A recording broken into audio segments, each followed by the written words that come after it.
இங்கே ஆசிரமத்துக்கு வந்திருக்கும் ஐயாவின் சீடர்களுக்கும் குருமார்களுக்கும் பக்தர்களுக்கும் ஆத்ம வணக்கம். காரைக்கால் மாவட்டத்திலிருந்து திருநள்ளாறு வட்டம் மகளங்கன் கிராமத்திலிருந்து ராஜேந்திரன் என் பெயர். அன்பே சிவம் மனமே குரு. மனம் மனத்தினில் ஒடுங்கி என் மாயையெல்லாம் நீக்கி என்னோள் தூய ஒளி கிளம்பி என் துன்பமெல்லாம் தீர்த்து தாயை காட்டி தந்தையுடன் சேர அருள் புரிய வேண்டும் பராபரமே. ஓம் குரு விஷ்ணு குரு பிரம்மா குரு மகாதேவா சம்போ நமச்சிவாய சிவாய நம. ஓம் குருவடி திருவடி மலரடி சரணம் சரணம் சரணம். ஆத்மவணக்கம் சாமி. ஆத்மவணக்கம் சாமி. இன்றைய பௌர்ணமி நாள் ஒரு மிக சிறப்பான நாள் சாமி. இன்றைய காரைக்கால் மாவட்டத்திலிருந்து வந்திருக்கேன். நான் திருவள்ளாங்காட்டில் காரைக்கால் அம்மையார் அவர்கள் முத்தியடைந்த இன்றைய நாளில் எங்கள் ஊரில் மாம்பழம் இறைக்கும் இந்த திருவிழாவாக இன்று நடத்தப்படுகிறது. அந்த திருவிழாவெல்லாம் கலந்து கொள்ளாமல் இங்கே பெரிய மாம்பழம் இறைக்கும் திருநாளாக இந்த பௌர்ணமி பூஜையாக இங்கே நான் இத்தனை ஆயிரம் கோடி இங்கே உள்ள லட்சம் இந்த சீடர்களும் இந்த உலகத்தில் பார்வையாளர் முன்னில் இங்கிருந்து பேசுவதை பெருமையாக கருதி இந்த ஆசிரமத்திற்கு வந்திருக்கிறது எனக்கு மிகவும் மகிழ்ச்சியாக இருக்கிறது சாமி. சாமி, மகாபாரத கதையில் கர்ண மடியில் பரசுராமர் உறங்கிக்கிட்டு இருக்கிறாரு. அப்போ உறங்கும் போது அவருடைய தொடையில் ஒரு வண்டு தொலையிடுது. அப்போ தொலையிடும் போது அந்த வலியையும் அவர் தாங்கி கொண்டு தான் குருநாதருடைய அந்த தூக்கம் கெடக்கூடாதுன்னு அவர் பொறுத்து ரொம்ப அந்த வலியை தாங்கிக்கிட்டு அவர் இருக்கிறாரு. ஆனால் இந்த குருதி வழுதி ஓடுறத அவர் கவனிச்சுட்டு அந்த குரு கேட்குறாரு, நீ ஒரு சத்திரியனாக இருந்திருந்தா, நீ ஒரு அந்தனாராக இருந்திருந்தா இதை தாங்கியிருக்க மாட்ட, நீ ஒரு சத்திரியனாக இருந்திருக்கிற அப்படின்னு சொல்லி நீ கற்ற கலை உனக்கு பலன் அளிக்காதுன்னு சொல்லி அவருக்கு இறுதியில் உனக்கு பலன் அளிக்காதுன்னு சாபம் கொடுக்குறாரு. ஆனால் சாபம் கொடுத்தாலும் சாமி, அந்த ஜாதிங்கிறது அந்த உயர்ந்த குலம் தாழ்ந்த குலங்கிறது இடையில தொழிலுக்காக பிரிக்கப்பட்டதுன்னு ஐயா கூட இடையில சொல்லியிருக்கிறாங்க ஜாதிங்கிறது. ஆனால் உயர்ந்த குலம் தாழ்ந்த குலம் அப்பயே சத்திரியன் அப்படின்னு எப்படி சாமி பிரிச்சு அந்த அந்தணர்கள் பிரித்து அது அப்பயே இருந்ததா சாமி? இதுதான் இந்த கேள்விக்கு பதில் தெரியணும்னா பரசுராமரை பற்றி நம்ம கொஞ்சம் சில விஷயங்களை தெரிஞ்சுக்கணும். அவர் ஏன் சத்திரியர்களை வெறுத்தார் அப்படின்னா, பரசுராமரோட அப்பாவை யார் சாவடிக்கிறாருன்னா ஒரு சத்திரியரோட அரசன் தான் வாளால் அப்பாவை சாவடிச்சிடாரு. அப்போ அவர் என்ன பண்ணுறாரு, என் அப்பாவோட சாவுக்கு காரணம் என்ன, அவன் தான் அப்படின்னு போல.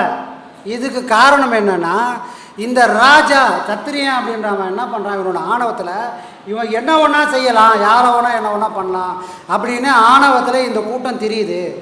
அப்போது நான் இவனை மட்டும் தண்டனை கொடுத்தா போதாது, இவனை மாதிரி இருக்கிற எல்லாருக்கும் இந்த தண்டனை கிடைக்கணும். இந்த மாதிரி ஒரு ஆணவத்தில் யாரும் ஆடக்கூடாது. எங்கள் அப்பா ஒரு ஞானி, எங்கள் அப்பா ஒரு முனிவன், தவம் பண்ணி இருக்கும்போது இவன் வெட்டுறான். அப்போ இதுக்கு நியாயம் எப்படி கிடைக்கணும்னா, இந்த ஊரில் சத்திரியன் எந்தெல்லாம் ராஜாக்குறானோ எல்லாரையும் நான் ஜெயிச்சு அவனெல்லாம் அழிச்சு இங்கே சத்தியத்தை நிலைநாட்டணும் அப்படின்னு என்ன பண்ணுறாரு, இந்த பாரத தேசம் ஃபுல்லாக போய் எல்லா சத்திரியும் சண்டை போட்டு எல்லாரையும் கொள்கிறாரு. ஏன்னா அவர் அந்த ஒருத்தரோட நின்னா இவர் அப்பாவுக்கு பழி வாங்கின மாதிரி ஆகணும் ஆயிடுச்சு. ஆனால் இந்த உலகத்தில் இருக்கிற எல்லாரும் இப்படி தான் பண்ணுறான். எங்கள் அப்பாவுக்கு நேர்ந்த ஒரு விஷயம் இந்த உலகத்தில் யாருக்கும் நடக்கக்கூடாதுன்னு எல்லாருக்கும் ஒரு நீதி கொடுக்குறாரு. அப்போ அது ஒரு விரதம். அங்கே ஜாதி வேறுபாடுக்காக சொல்லலை, ஆணவத்தில் ஆடுறான் இவன். ஏன்னா ராஜ்யம் நான் சொல்கிறேன் எனக்கு கீழே தான் எல்லாரும் இருக்கணும்னு இவன் ஆணவத்துக்குனால இந்த ஆணவமான கூட்டத்தை அழிக்கணும் அப்படின்ற ஒரு விரதத்தை ஏற்படுத்தணும். அப்போது அந்த சத்திரிய கூட்டத்துக்கு இனிமேல் நான் கலையே சொல்லிக் கொடுக்க மாட்டேன். யார் அமைதி ஒன்று, யார் தர்மம் ஒன்றே இருக்க போகிறானோ அவன் யாராக இருந்தாலும் பரவாயில்ல, அவனுக்கு தான் சொல்லிக் கொடுப்பான்னு பிராமணர் கூட்டத்தை தனக்கு. ஏன்னால் அவன் யாரையுமே வழியை சண்டை பட மாட்டான், சரிங்களா? அப்போ அவன்கிட்ட ஒரு கலையை சொல்லி கொடுத்தோம்னா அது அவனோட நிற்கும், அவன் மூலியமாக 4 பேருக்கு போகும் அப்படின்ற ஒரு நோக்கம் தானே தவிர இங்கே ஜாதி வித்தியாசத்துக்காக அவர் அந்த ஏற்றத்தாழ்வாக எடுக்கவே இல்லை. இங்கே நீதி பரிபாலனம் செய்யணுன்றதுக்காக பண்ண விஷயங்கள் அது.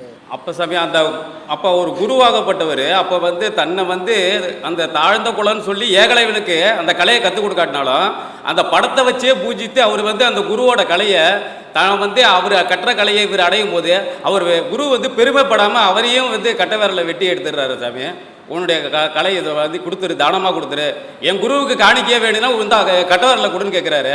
சரியா தவறா சாமி?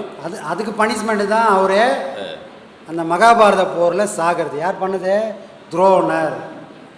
ஏன் அவர் அப்படி பண்ணாருன்னா, அவருக்கு பிள்ளைக்கு மேலே ஆசை, பாசம்.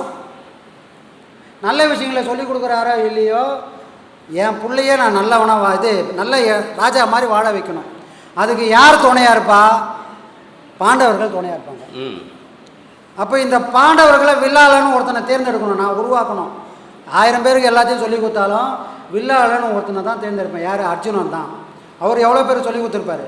ஆனால் அவரோட ஏன் ஃபுல்லாக பாண்டவர்கள் தான் நோக்கம். பாண்டவர்கள் நோக்கம்.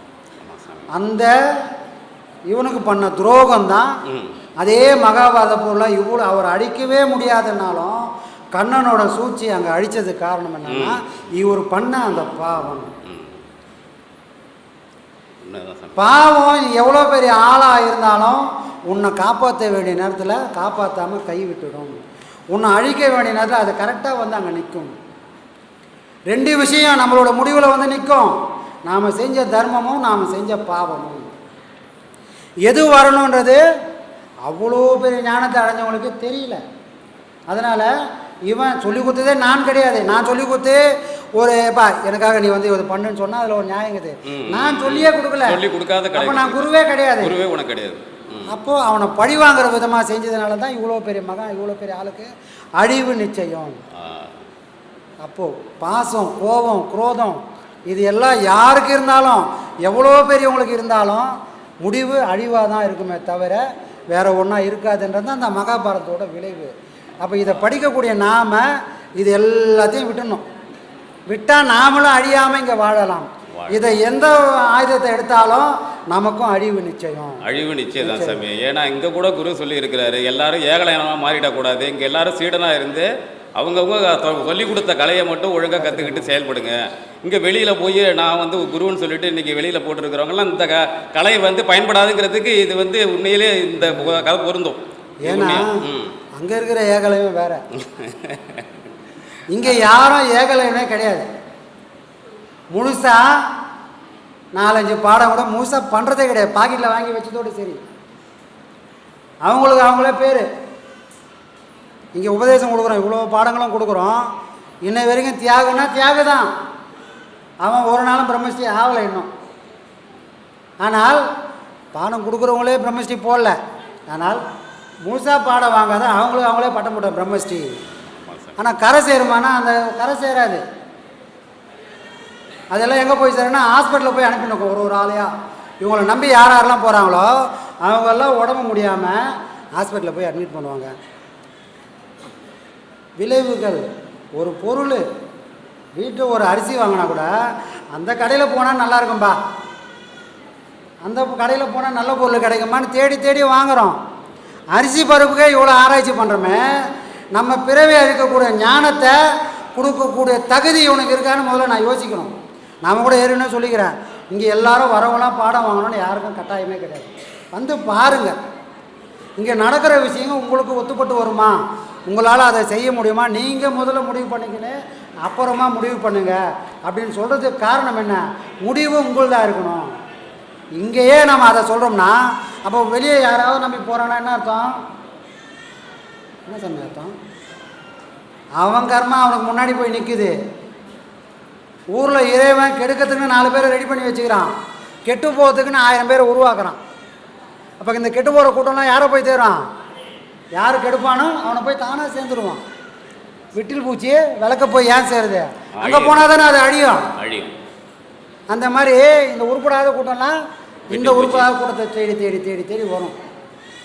அது ஈ மாதிரி. அது தேனியாக இருந்தால் பூவை தேடி மட்டும்தான் போவோம். ஈயாக இருந்தால் அது தேனுன்னு வித்தியாசம் தெரியாது, மலவனும் வித்தியாசம் தெரியாது, எல்லாத்துலேயும் போய் உட்காரும். அப்போ மனுஷன் ஈ மாதிரி இருக்கக்கூடாது, தேனி மாதிரி இருக்கணும். எது எனக்கு தேவையோ, எது என் ஆயுளை கூட்டுமோ அதை தேடி போகணும். அவன் தான் மனுஷன். ஏன்னா அந்த சிந்திக்கக்கூடிய ஆற்றலை இறைவன் நம்ம கொடுத்துருக்குறான். ஏன்னா ஒரு 10 ரூபா நான் தொலைச்சிட்டா இன்னொரு நாளைக்கு நான் சம்பாதிச்சிட முடியும்.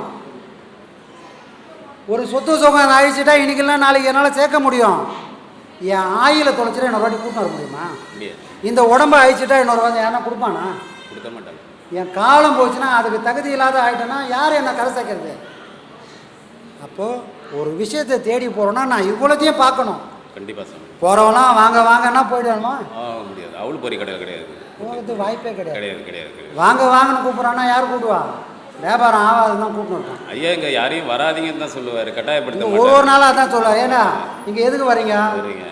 இருக்கிறதும் போயிடும். ஒரு மூட்டை அரிசி வாங்கி போட்டால் அவங்க வீட்டுக்காவது பயன்படுமே அந்த காசை வச்சு உபதேசம் வாங்கி அப்படின்னு திட்டி தான் அனுப்பிக்கிறாரே தவிர யாரையும் வாங்க வாங்க வாங்கன்னு கூப்பிட்டதே கிடையாது.